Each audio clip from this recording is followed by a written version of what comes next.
Buenas, ¿cómo andan? ¿Cómo les va? Buenos días, buenas tardes, buenas noches, no sé cuándo van a ver esto. Mi nombre es José Glinsky y este programa se llama Otro Grupo de WhatsApp. ¿Por qué Otro Grupo de WhatsApp?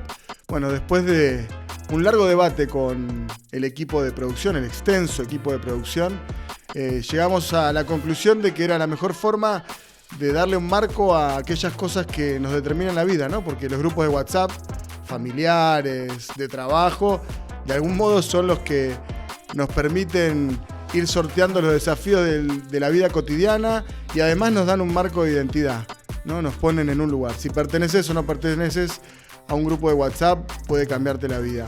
Este programa tiene por objetivo dos cosas. Primero, despuntar el vicio. Yo en algún momento de mi vida pasé por la radio, es algo que amo, me gusta mucho el mundo de la comunicación y aprovecho esta oportunidad que tengo además, en segundo lugar, como diputado nacional para poder contarle a la gente qué es lo que hacemos los diputados y las diputadas, ¿no? Es una pregunta bastante habitual y en un momento donde particularmente el presidente Javier Milei habla pestes de quienes estamos en el poder legislativo, creo que está bueno que quienes ocupamos cargos de responsabilidad podamos hablar de la manera más franca posible a quienes nos votaron, a quienes nos eligieron y a quienes no nos eligieron también, pero a quienes representamos porque cumplimos un rol institucional. Por tanto, bueno, este espacio tiene esos dos objetivos. La idea es que podamos compartir miradas sobre lo que ocurre en la Argentina, análisis, debate. Vamos a invitar gente. Hoy tenemos un invitado que creo yo es el que mejor puede hablar del tema de la semana. Vamos a hacer un repaso, por supuesto, de lo que pasó en la semana y en lo posible contarles qué actividades tuvimos que llevar adelante o qué dilemas tuvimos que resolver los diputados, las diputadas, en fin, quienes ocupamos algún lugar de responsabilidad en la política argentina. Es por eso, como les decía recién, que no tengo ninguna duda que el tema de la semana fue el tema de la universidad, ¿no? Fue impresionante la cantidad de gente que participó. Hubo un cambio de ánimo, ¿no? En mucha gente que venía muy golpeada, producto de, bueno, básicamente las decisiones del gobierno. Pero bueno, algo de meterse con las universidades evidentemente tocó una fibra muy extensa en la República Argentina, ¿no? Generacionalmente lo digo, ¿no? Porque había pibes, pibas, adultos, viejos, viejas. Había gente de la universidad pública y gente que no era de la universidad pública. Pero sin lugar a dudas este tema y también la estrategia, ¿no? que tomaron muchos de los representantes de las universidades que han sabido encontrar los canales para manifestarse, para transmitir un mensaje, lograron un amplio consenso y una movilización que muchos dicen es la más importante de la historia, quizás en el mundo, en términos de manifestaciones estudiantiles. Yo no creo que haya sido una movilización estudiantil, ¿no? Me parece que fue una movilización de la sociedad en su conjunto, porque además no fueron solamente los estudiantes, sino también hubo un trabajo muy importante de las autoridades, de los rectores y de muchos otros que nos fuimos sumando al reclamo para que no se le corte el financiamiento a la universidad pública en la Argentina, que por supuesto es orgullo hace mucho tiempo, pero que además evidentemente tiene un componente transversal en términos partidarios que generó una novedad, ¿no? Una novedad importante de la que vamos a estar hablando con nuestro invitado que va a llegar en algunos minutos. Desde Eduardo Feynman hasta Carlos Pagni sostienen que el presidente se equivocó en meterse con las universidades, con el financiamiento de la educación pública, que el prestigio que tiene eso y la adhesión popular que tiene le va a jugar en su contra.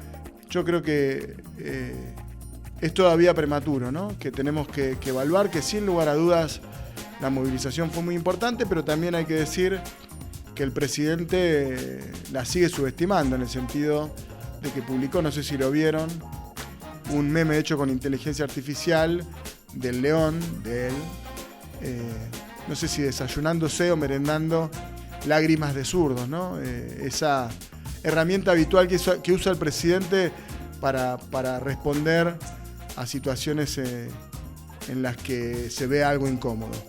Pero bueno, de esto vamos a estar hablando con nuestro invitado, que va a venir un ratito, que todavía no les vamos a dar el nombre. ¿Qué pasó en la semana en el Congreso? ¿Qué es lo que hicimos los diputados y las diputadas? Bueno, en lo personal, a mí me tocó el día de ayer asumir como vicepresidente de la Comisión de Seguridad Interior.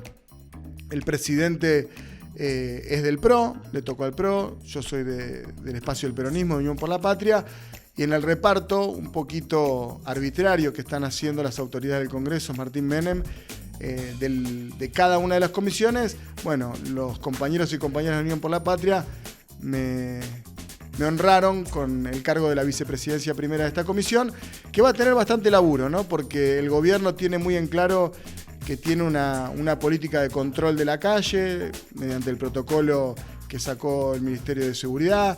Luego hay algunos proyectos que envió también Patricia Bullrich y que vamos a tener que trabajar. Y sin lugar a dudas, es de alguna manera una de las espadas que está buscando el gobierno en términos de agenda pública, ¿no? La seguridad es uno de los temas que elige priorizar y tendremos que discutir algunas cosas, ¿no? El fenómeno de la inseguridad es un tema que se va a poner cada vez más complejo. También la calle se va a poner más compleja, entonces el gobierno, aunque no hizo nada en la movilización de los universitarios, esta semana no pudo aplicar el protocolo bajo ningún punto de vista, un protocolo que está hecho para hacer política, ¿no? Es Patricia Bullrich haciendo política con la policía para controlar la calle.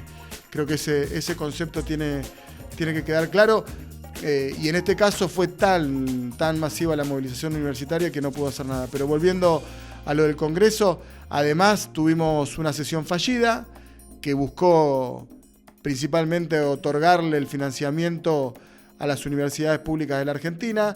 Estuvimos a solo 3 bancas de conseguir el quórum. 126 diputados bajamos a tratar el temario de la sesión especial que convocó Unión por la Patria. No llegamos a hacerlo. De los 5 diputados de Chubut, solo bajamos Eugenia Llanelo y yo, los 2 peronistas. César Trefinger no bajó al recinto, obviamente, él es de La Libertad Avanza y no iba a acompañarnos en este tema. Ana Clara Romero pertenece al PRO y probablemente, bueno, esto es una obviedad, ¿no? El PRO hoy forma parte del gobierno casi de manera orgánica y es Mauricio Macri quien conduce ese pedazo importante de la alianza que tiene hoy el gobierno, tanto en el Ejecutivo como en el Poder Legislativo. Y por último, Jorge Loma Ávila, que es un diputado de la provincia del Chubut también, que es secretario general del gremio de petroleros privados y que pertenece al bloque de Pichetto, como le dice todo el mundo, Hacemos Coalición Federal, no bajó al recinto. Yo me preguntaba si no era parte de mi tarea, ¿no? Como político de Chubut, haberlo llamado y haberlo intentado tratar de convencerlo, ¿no? Para que baje, que nos apoye. Pero bueno, da justo el número, ¿no? De los 3 que nos faltaron podrían haber sido los 3 diputados de Chubut. Ojalá que en los próximos días haya otra convocatoria, sesión especial por el tema universitario, por el tema del financiamiento de las universidades, mejor dicho. Y creo y entiendo por lo que leí hoy en los diarios que también va a haber una convocatoria por parte del radicalismo en el Senado. Muy, muy impresionante las imágenes de la marcha del otro día. Y bueno, ahora la novedad es que el día lunes tenemos sesión especial y vamos a tratar la nueva ley Bases, que es una ley que el peronismo no pudo ni mirar, por lo menos el dictamen. Bueno, hoy nos llegó el dictamen, lo estamos estudiando. Mientras que estoy haciendo eso, debería estar estudiando el dictamen de mayoría que sacó el gobierno con el PRO y seguramente con los aliados de Hacemos Coalición Federal y los radicales. Pero bueno, eso seguramente será materia de análisis de la semana que viene, después de que sesionemos el lunes a las 11 de la mañana.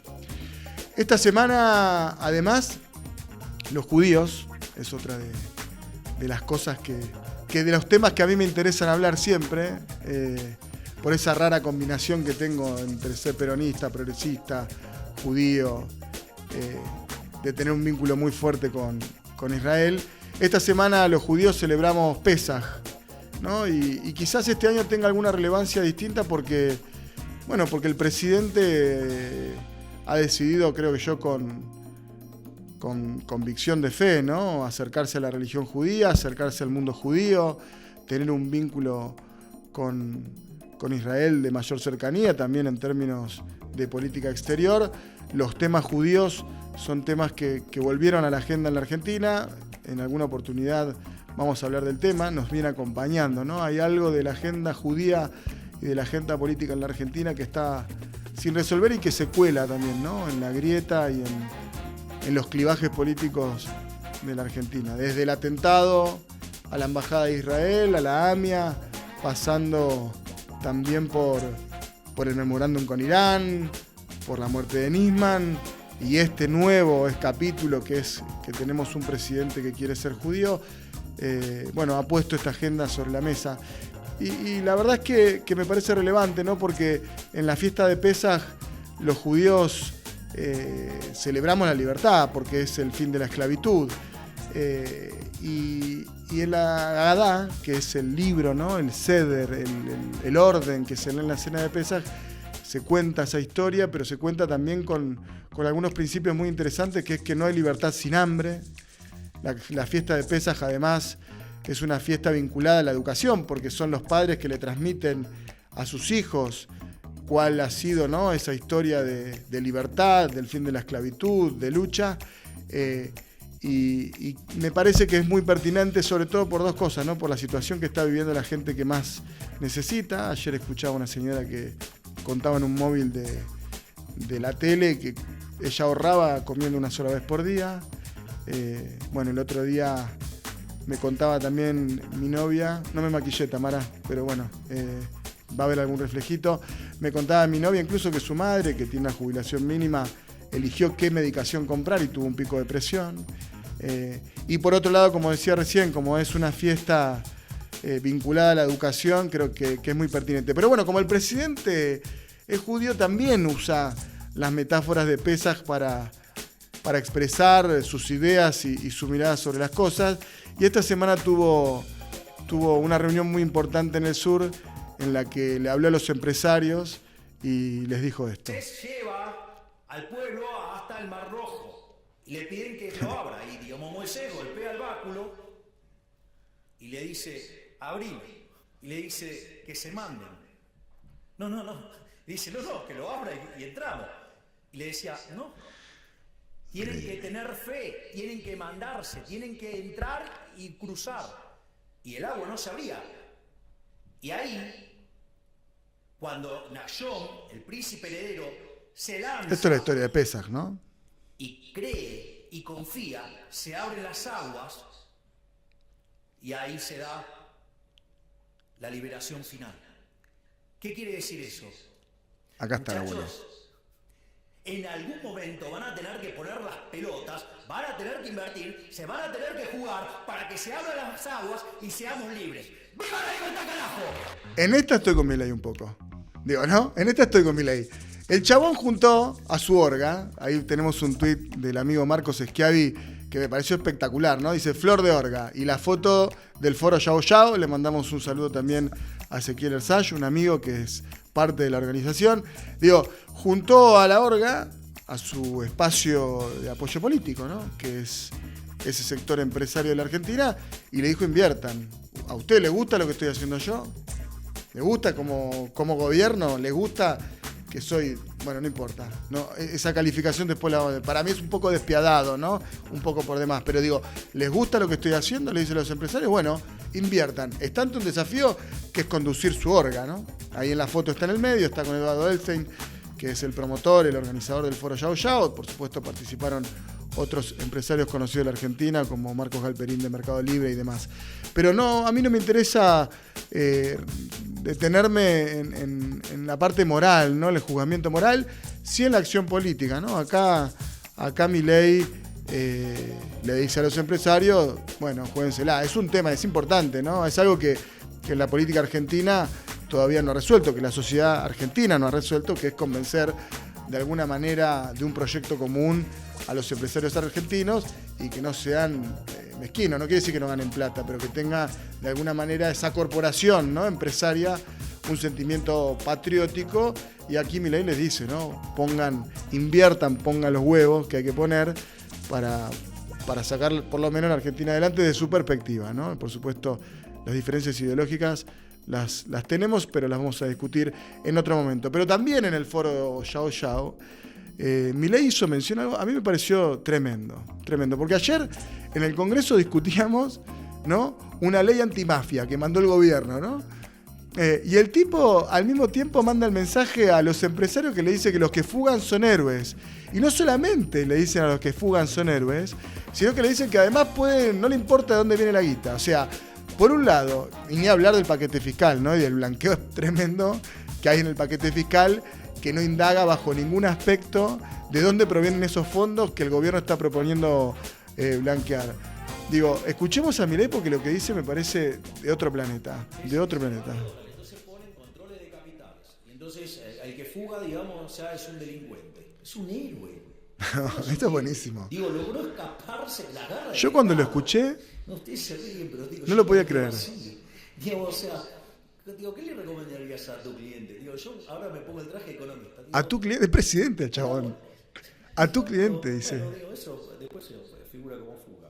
Y la verdad es que si lo compran en negro, mejor. Acá. Porque así no tienen que pagar un montón de impuestos estúpidos que hay. Digo, todo para que para financiar a los que se levantan la manito para y a la que le hace de querusa. Ahí nos cagó la paritaria Lutó, ¿no? Que se aumentaron el sueldo los senadores y a los diputados nos dejaron planchados.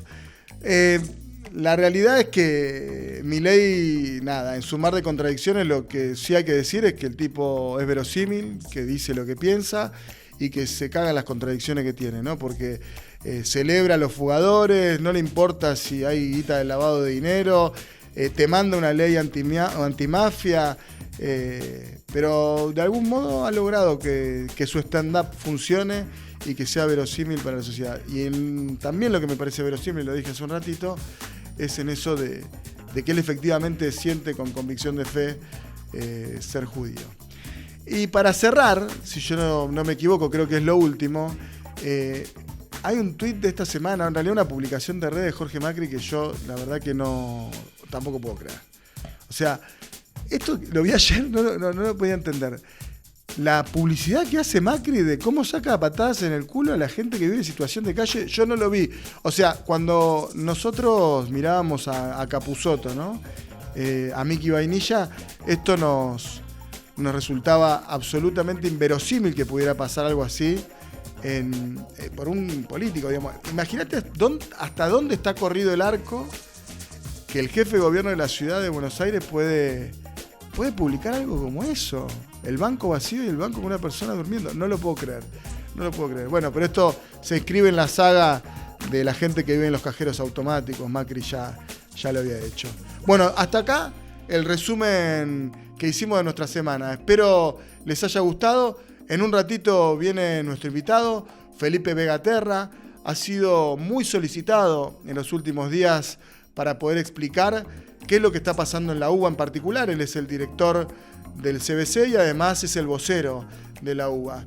Lo conozco hace algún tiempo, voy a aprovechar para devolverle unas revistas de Asterix que me prestó para mi hijo Boris hace ya un tiempo atrás en la pandemia y para conversar un poco en profundidad sobre cuáles cree él son las implicancias de lo que ocurrió el pasado martes 23 con la marcha en defensa de la universidad pública. Ya volvemos.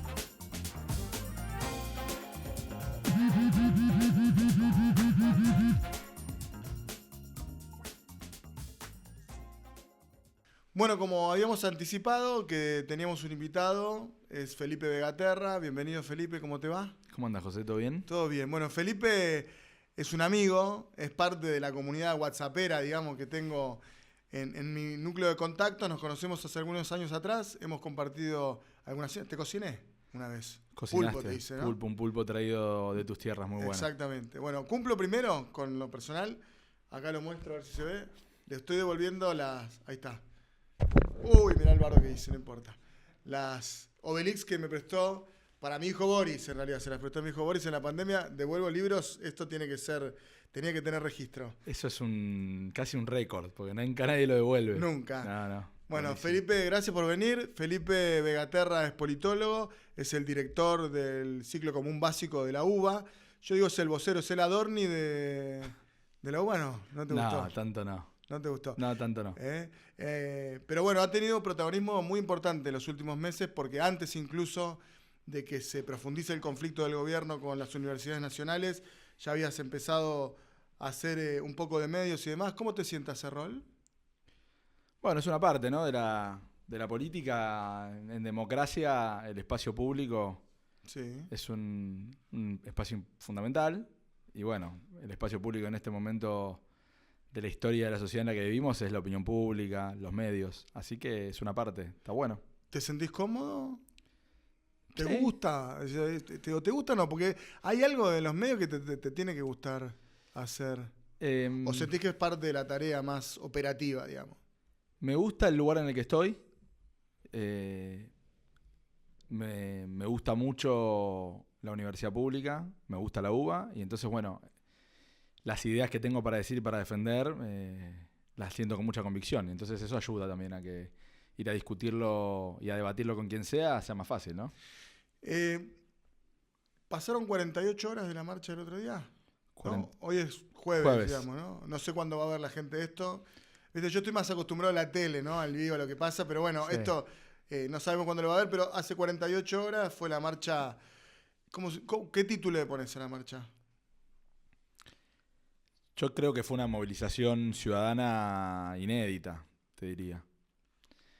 Vi en algún medio, en algún programa, que el antecedente que alguien daba era la multipartidaria del 82, y puede ser. O sea que lo ubicás más en una movilización ciudadana que una movilización sectorial de la universidad. Sí, sí. O sea, el fenómeno de lo que ocurrió el martes, claramente creo que es algo ciudadano, muy transversal, muy social. Obviamente el reclamo y la activación del planteo político, si querés incluso del conflicto, del debate con el gobierno, es bien sectorial, es un reclamo bien puntual. Sí. Sin Sin embargo, embargo, lo que pasó el martes, no solamente en la ciudad, uh-huh. donde obviamente hubo una movilización de vuelta, que en el tamaño y en la cantidad de gente que se movilizó es histórica, pero pasó en los centros urbanos, en muchos centros urbanos del país. Uh-huh. Bueno, en Comodoro mucha gente igual, ¿eh? Me decían el otro día, preguntaba el número, nadie me quería arriesgar, pero decían 4 cuadras compactas caminando por la ruta.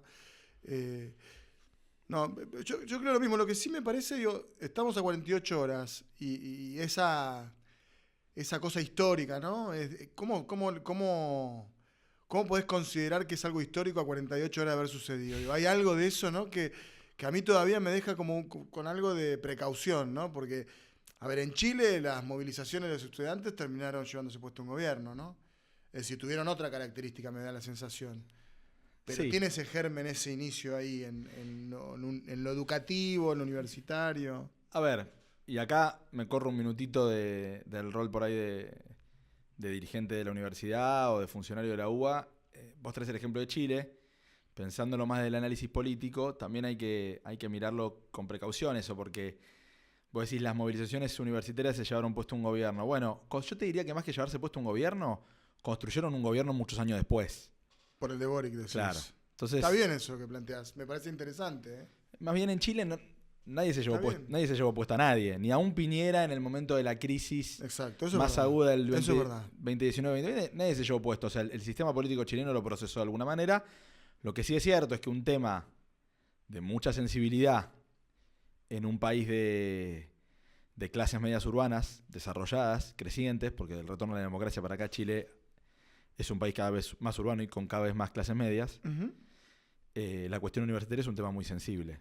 Entonces es cierto que esa demanda articuló en algún momento o promovió emergentes políticos que terminaron teniendo una opción partidaria, una opción política.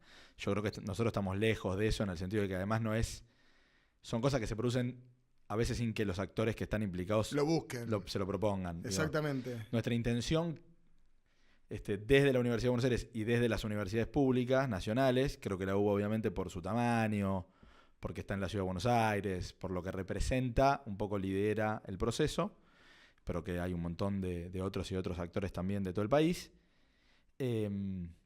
Planteamos un tema de agenda. Exacto. Y creo que hay algo que es histórico, no solamente por la movilización, y vos decís, bueno, a 48 horas por ahí es difícil decir si algo es histórico o no. Creo que es un poco sorprendente el nivel de instalación como un tema de discusión de política nacional un conflicto en torno a la educación superior y al financiamiento de la educación. Exacto. Que es en definitiva lo que estamos discutiendo, ¿no? Sí, pero como decís vos, de alguna manera, finalmente la calle permitió otro encuentro, un encuentro que superó, que rebalsó totalmente esa demanda sectorial.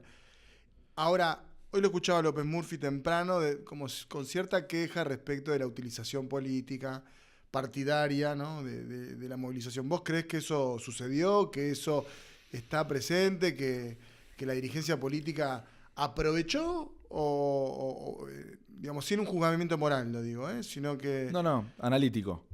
Sí, ¿vos pensás que eso sucedió o que en realidad eso es solamente para un consumo muy pequeño, muy microclimático de donde estamos nosotros los que hacemos política? A ver, no lo escuché a López Murphy, pero trayendo la reflexión, me parece obviamente que López Murphy es una figura interesante en el sentido de que él tuvo un paso por un gobierno que tuvo un conflicto universitario muy grande, un conflicto que fue motorizado en gran medida por un sector interno de su propio partido. Exacto.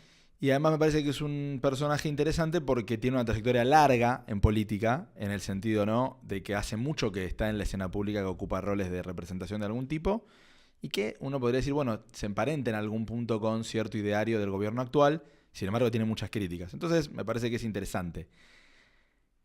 Yo creo que el reclamo y los protagonistas de lo que pasó el martes fueron los miembros de la comunidad universitaria, los rectores, las rectoras, los estudiantes, los trabajadores universitarios. Creo que, y el otro gran protagonista creo que es realmente la ciudadanía, o sea, algo social, ciudadano, muy transversal, muy transversal. Y obviamente en la marcha había personas, hubimos personas que pensamos cosas muy distintas sobre la política partidaria, que votamos cosas distintas en toda la ronda electoral del año pasado. Había votantes de Milei de primera vuelta, votantes de Milei en el balotaje, votantes de Massa, votantes del PRO.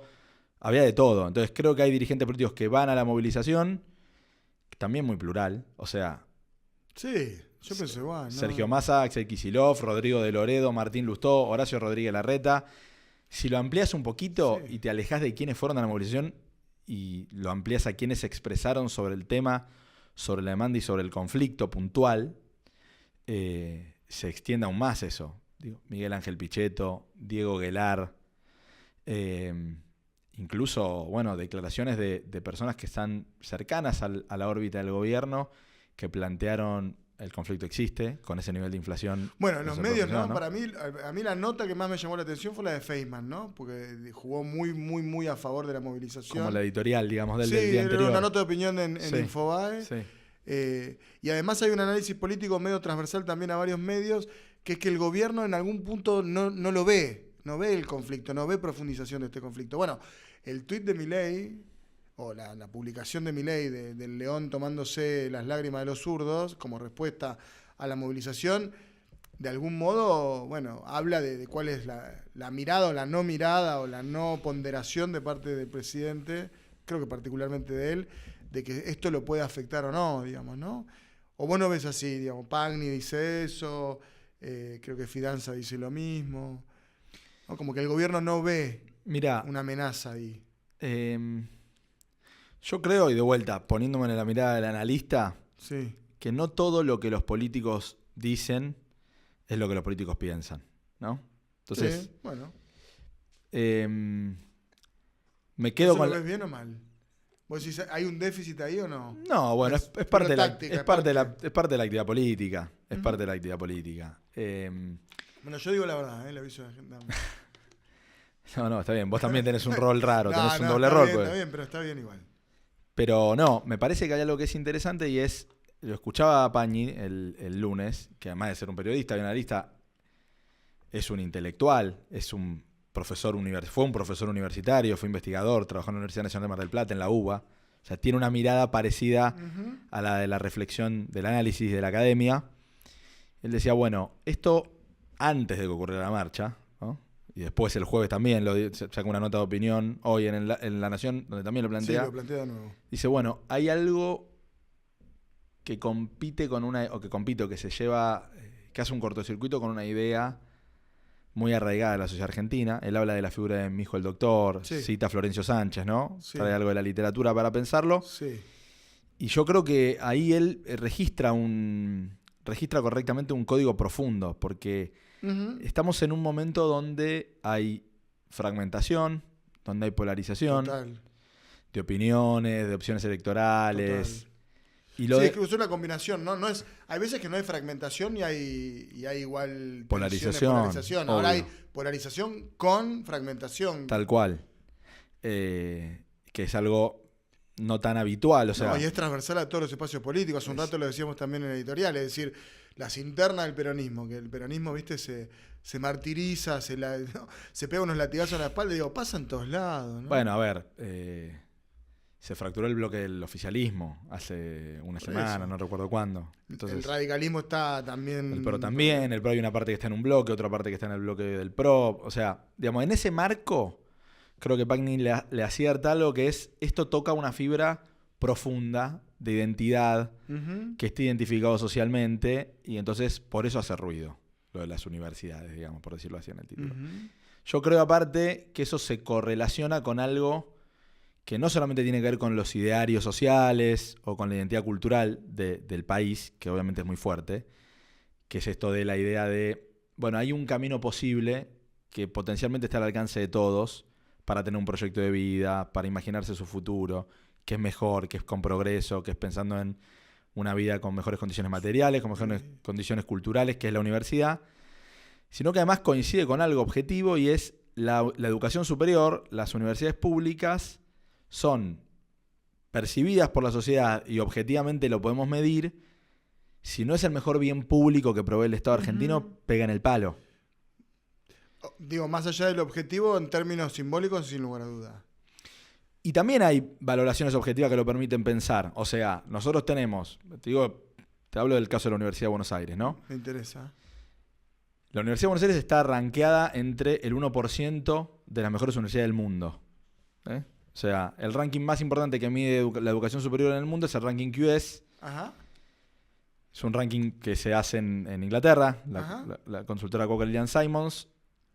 La Universidad de Buenos Aires está en el top 100. ¿Sí? Es un ranking que mide más de 14.000 universidades. La Universidad de Buenos Aires está en esa elite de ese top 100. Y eso coincide cuando uno ve la inserción de los profesionales universitarios de la Universidad de Buenos Aires, no solamente en Argentina, sino en otro lugar del mundo. Sí, tanto en el mundo académico como en el mundo profesional. Tenemos un bien estratégico en los graduados universitarios.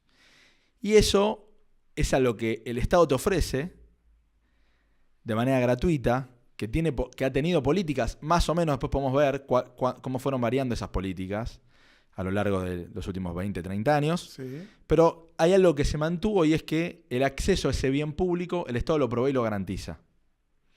Cuando el sistema universitario en su conjunto sale a plantear, guarda que en un contexto social donde obviamente el financiamiento público, el presupuesto público y el déficit o el ajuste, entre comillas, está en discusión, Sí.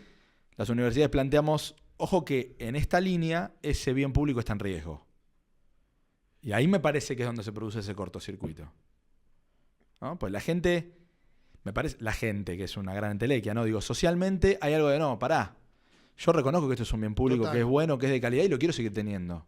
Sí. Quiero seguir pudiendo acceder a él. Incluso menos que otras cosas que a veces resulta insólito cuando uno escucha, no sé, algún móvil en la calle y le preguntan, ¿usted está dispuesto a pagar 4 veces más el colectivo? Y la gente dice, sí, bueno, hay que ajustarse. En esto no parece, ¿no?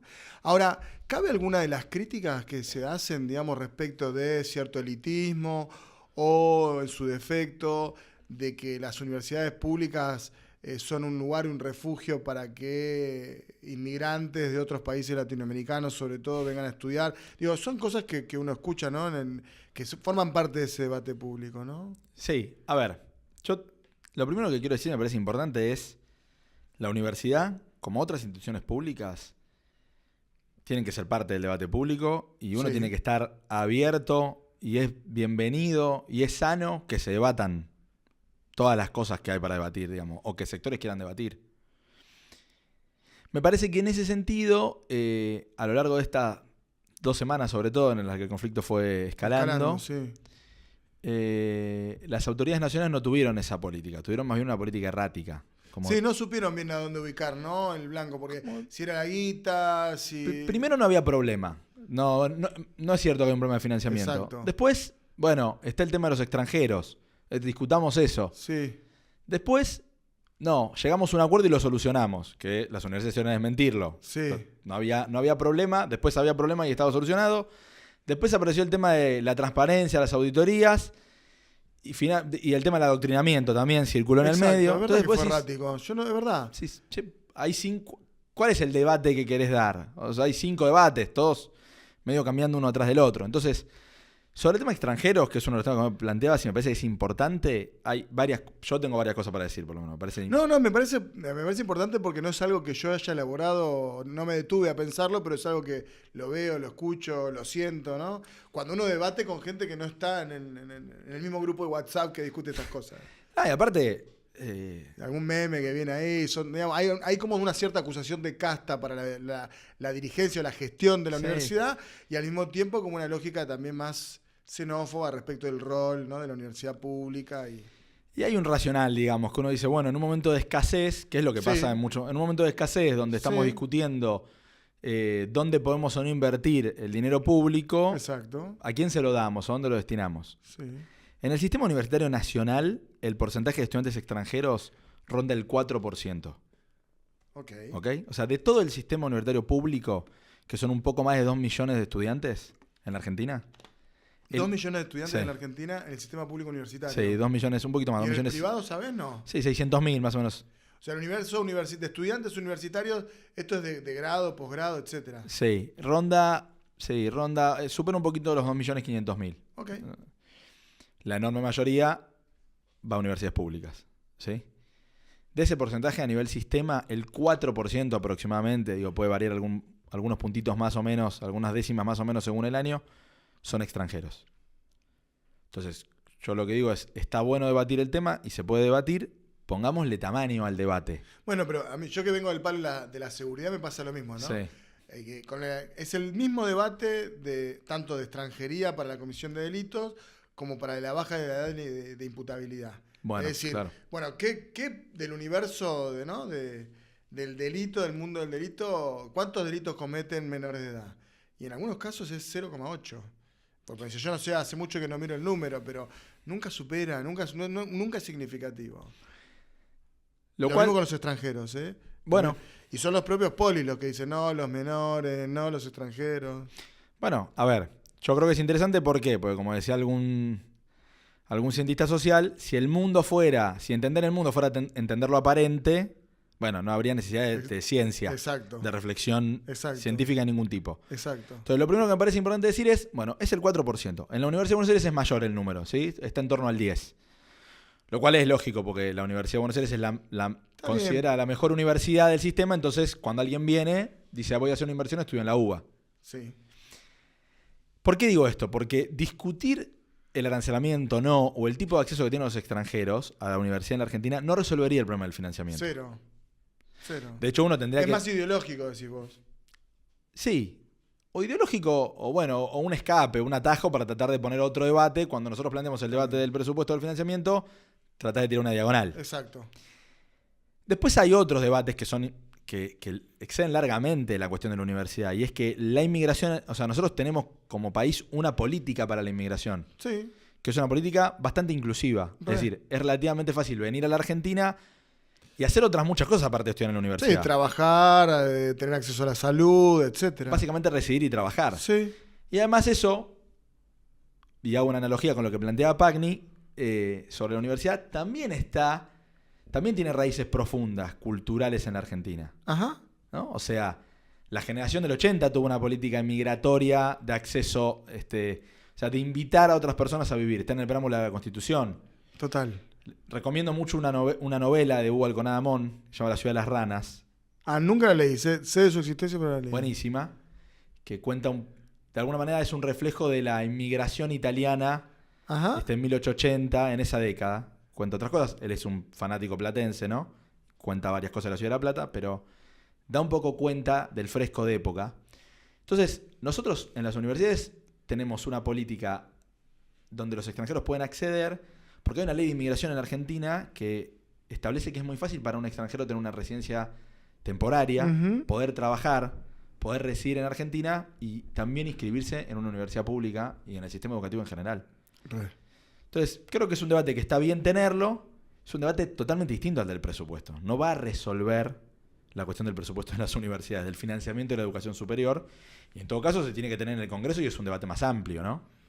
Posiblemente también incluya otras cuestiones, ¿no? Como, bueno, también la ley de migraciones incluye cuestiones o capítulos que tienen que ver con la deportación, con el problema de la seguridad pública. Tiene un montón de cuestiones, ¿no?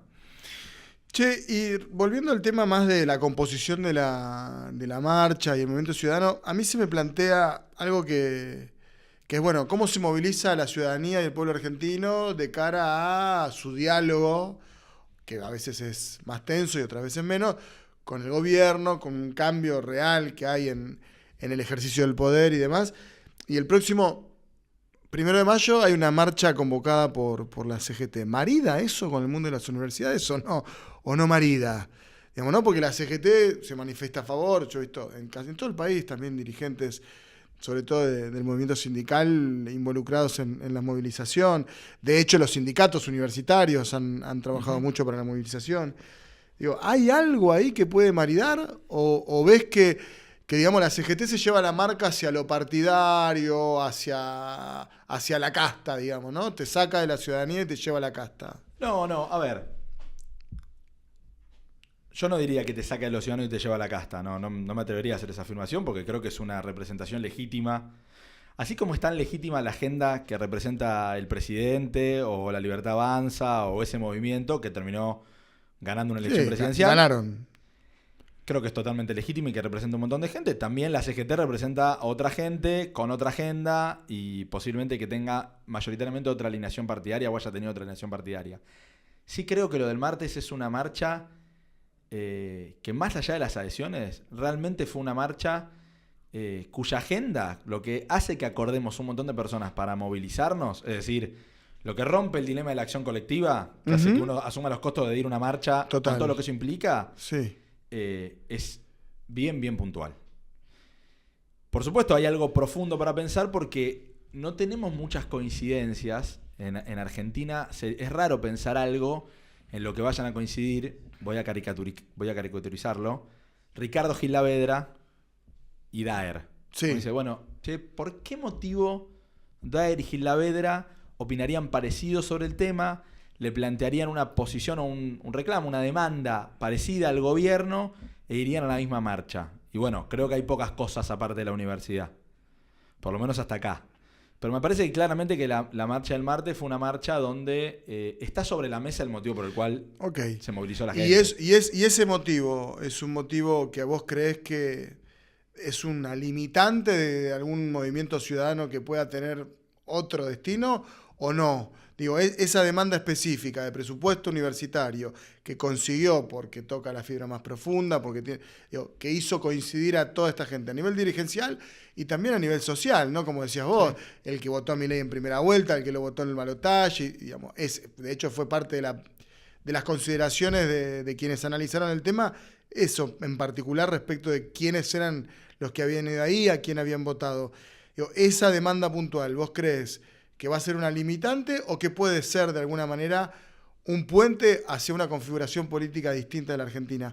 Para salir un poco, ¿no?, de lo sectorial y pararnos en lo político. ¿Hay ahí un espíritu de algo nuevo o es una cosa estrictamente acotada al reclamo universitario?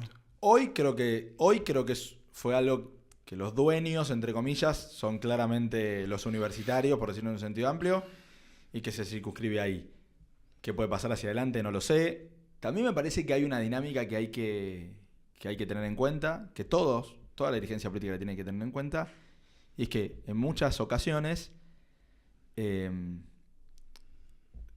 nosotros dos somos politólogos, ¿no? Guillermo Doren hablaba de la democracia delegativa. Bueno, la democracia delegativa podría describir en general cómo funcionan los gobiernos de América Latina y los gobiernos actuales, contemporáneos en las democracias occidentales. Pero no... Siempre hay demanda ciudadana.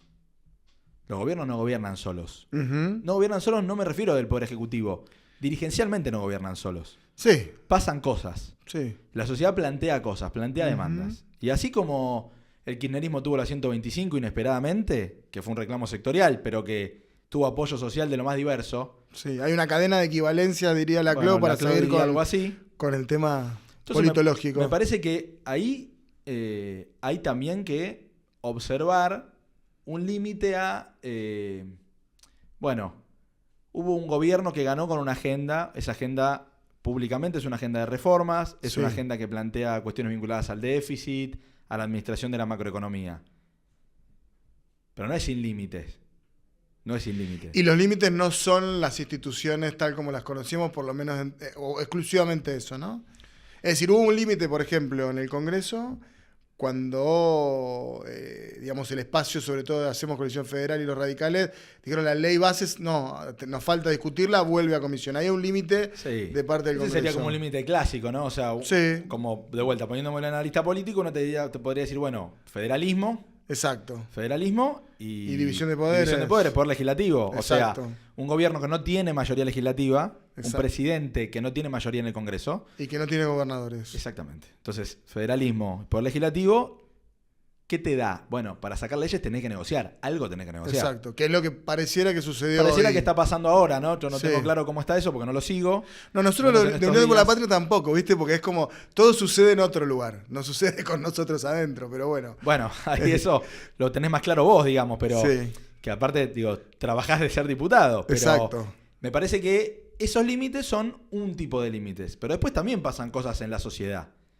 Y hay actores, instituciones, representaciones, mediaciones, que plantean y que opinan sobre lo que va ocurriendo en la agenda pública. Yo creo que en este caso puntual, y por ahí de manera un poco sorpresiva, ¿sí? Porque nadie se esperaba, nadie, quiero decir, creo que el gobierno no se lo esperaba y nosotros tampoco. Ustedes no, ¿no?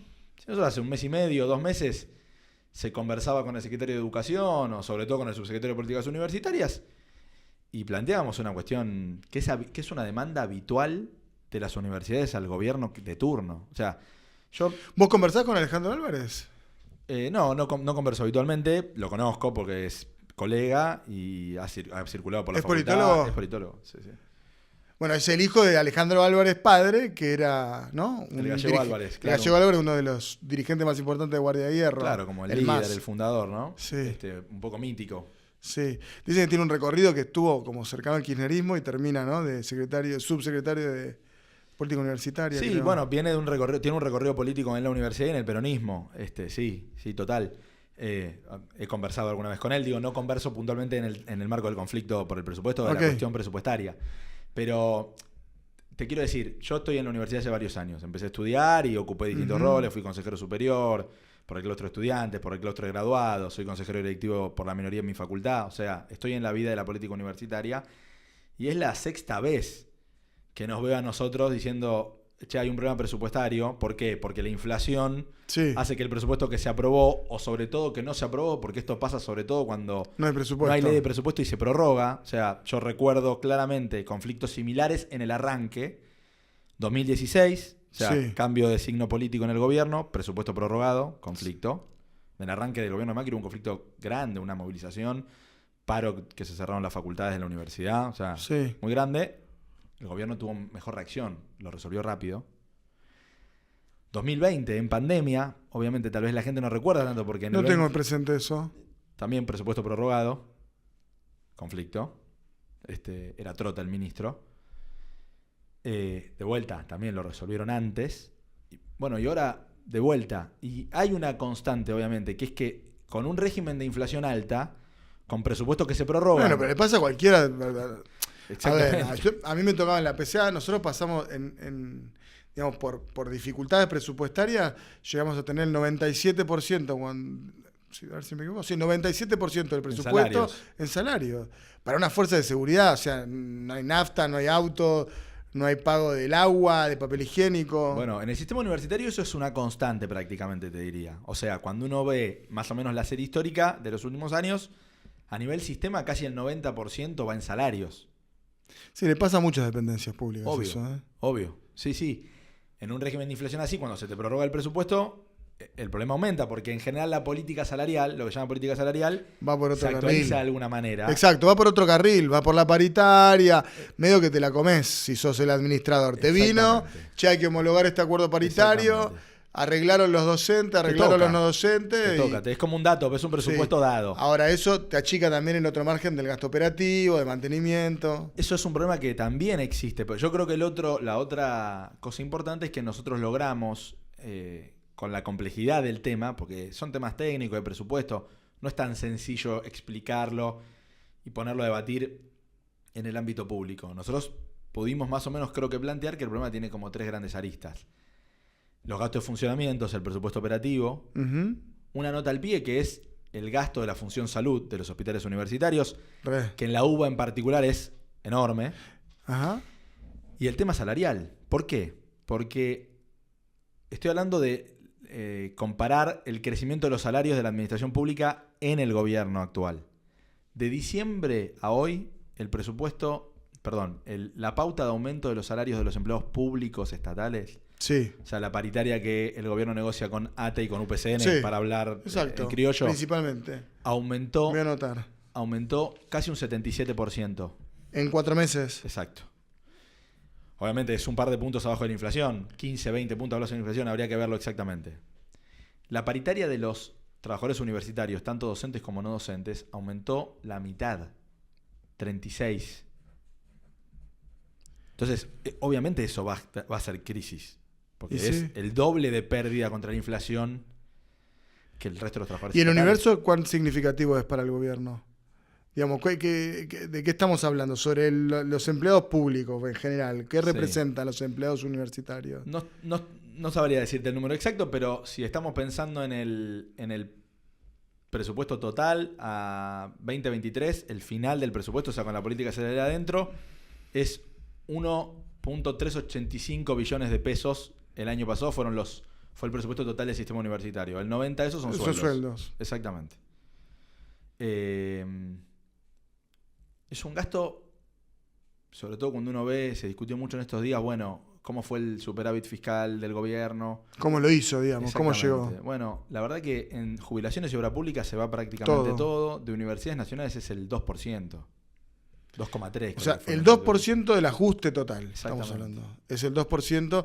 Y entonces coincidís que el gobierno se está comprando un problema por subestimarlo. ¿Subestima tu mirada? ¿Subestima esta fibra profunda de la Argentina? Claramente, creo que pasó. Creo que ocurrió hasta el martes. ¿Sí? Del martes para acá, me parece que, más allá del tuit del presidente, del meme o del dibujo del león, creo que ayer el presidente, primero el vocero, ¿no? Y después el presidente tuvieron un cambio de rumbo, ¿no? Que habilita, me parece, pensar que el conflicto se puede encauzar en un diálogo, que por lo menos es la posición que tenemos nosotros, tanto el CIN como la UBA. Pasó la movilización, está claro que hay un estado de efervescencia y de organización en las universidades nacionales con un apoyo social muy transversal de distintos dirigentes políticos. Incluso creo que hay mucho movimiento legislativo en torno al tema, más allá de que hubo una sesión que no se llevó al quórum. Hoy se presentó. Sí, hoy Lustó presenta otro proyecto y creo que y en diputados también creo que va a haber una para el jueves.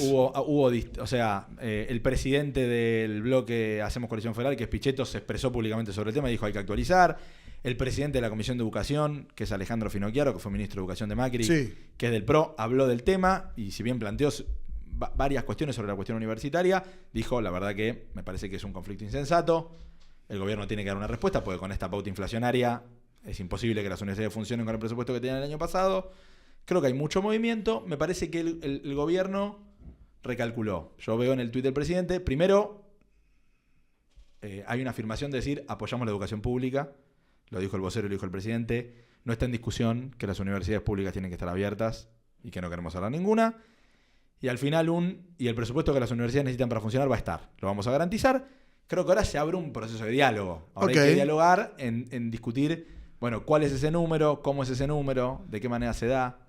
Y alguna otra cuestión que el gobierno también quiera plantear en esa agenda, obviamente, ¿no? Bueno, igual me parece interesante porque finalmente, o lo que sucede es, el martes generó mucha expectativa en la política. Yo lo que viví había una lógica de, está buenísimo esto que está pasando, excede espacios políticos, hay movimiento en la calle, pero vos le ponés un poco de coto, ¿no? Lo acotás el tema, decís, esto también es cierto que es una demanda específica, que no es estrictamente algo que vaya a desembocar en un movimiento ciudadano más de carácter político, pero tocó una fibra.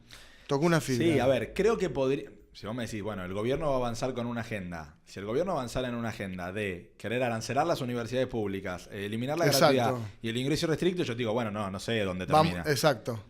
Final pero abierto. No ves eso. No lo veo. Me parece que el gobierno empezó un proceso de tratar de encauzar un diálogo porque ve que el problema tiene una magnitud y tiene carnadura, y me parece que también hay otros actores de la política institucional que se hicieron eco. Y por supuesto, eso es lo que te digo. ¿No? Eso es lo que te digo. O sea, el presidente de uno de los bloques opositores más importantes fue a la movilización y la convocó activamente, que es Rodrigo de Loredo.